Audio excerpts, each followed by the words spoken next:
அல்லேலூயா. கர்த்தர் மகிமைப்படுவாராக. கர்த்தர் தயவு கிடைக்க செய்கிற கர்த்தர்.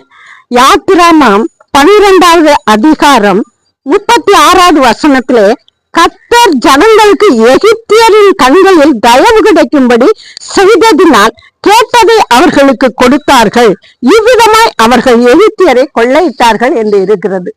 ஆண்டவர் எப்படி அவங்க கண்கள்ல தயவு கிடைக்க பண்ணினார் என்று சொல்லி நம்ம பார்க்கும்போது, அவர்கள் அநியாயமாய் அவர்களுடைய சம்பாத்தியங்களை எல்லாம் 430 வருஷம் ஒடுக்கி அவன் வச்சிருந்ததை எல்லாவற்றையும் தேவன் குறித்த நேரத்துல சரியாக அவர்களை அந்த அடிமைத்தனத்திலிருந்து வெளியேறி அற்புதங்களை செய்து தலைப்பிள்ளை சங்காரனை செய்து இப்படியா செய்த உடனே பார்வோன் பயந்து நடுங்கி இந்த ஜனங்களை அவர்களுடைய தேசத்திற்கு அனுப்பினார். அப்படி அனுப்பும்போது